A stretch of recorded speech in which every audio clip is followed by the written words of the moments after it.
ពាក្យថាសេចក្តីសុខនៅក្នុងជីវិតអ្នកណាក៏ចង់បានអ្នកណាក៏ចង់មានដែរបងប្អូនក៏ប៉ុន្តែគឺវាពិបាករកមែនទែនទាំងខ្ញុំទាំងបងប្អូនមួយចំនួនគឺទទួលស្គាល់ថាសេចក្តីសុខនោះគឺពិបាករកមែនទែនក៏ប៉ុន្តែយើងអាចបង្វែរនៅការយល់ឃើញរបស់យើងពីសេចក្តីសុខដែលយើងយល់ថាតើយើងមានលុយមានឡានមានផ្ទះទើបយើងអាចមានសេចក្តីសុខនោះទៅជាការយល់ឃើញមួយបែបផ្សេងថា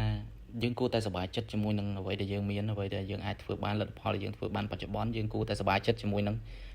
លទ្ធផលទាំងនោះវិញហើយបើសិនបើយើងនៅតែទទួលយកនៅលទ្ធផលទាំងនោះអត់បានយើងអត់ទាន់សប្បាយចិត្តទេបងប្អូនគួរតែរកសកម្មភាពអ្វីផ្សេងៗដើម្បីមកបន្លប់នៅការពិបាកចិត្តរបស់យើងភាព stress ភាពគិតច្រើនរបស់យើងហ្នឹងទៅជាសកម្មភាពផ្សេងៗដូចជាការហាត់ប្រាណការជួបជុំជាមួយនឹងក្រុមគ្រួសារ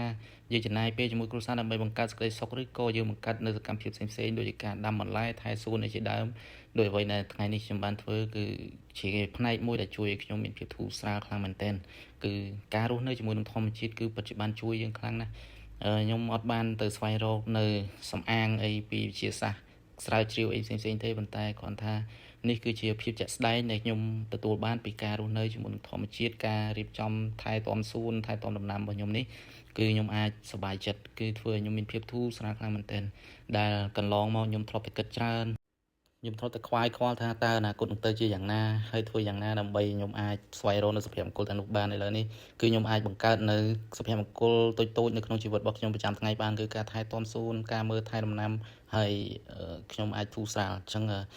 បងប្អូនអាចសាកប្រើវិធីនេះដើម្បីជួយបងប្អូនដែរដើម្បីថែទាំផ្លូវចិត្តបងប្អូនឲ្យបានល្អឲ្យបានរឹងមាំកុំឲ្យមានការបាក់ទឹកចិត្តកុំឲ្យមានបញ្ហាដែលថាពិបាកនឹងស្រោចស្រង់ព្រោះឲ្យបញ្ហាផ្លូវចិត្តគឺជារឿងសំខាន់ហើយការនិយាយរបស់ខ្ញុំនេះក៏មិនប្រកាសថាត្រឹមត្រូវ 100% ដែរប៉ុន្តែបងប្អូនអាចសាកល្បងបានអញ្ចឹងអរគុណច្រើនបងប្អូនសម្រាប់ការទស្សនាវីដេអូនេះ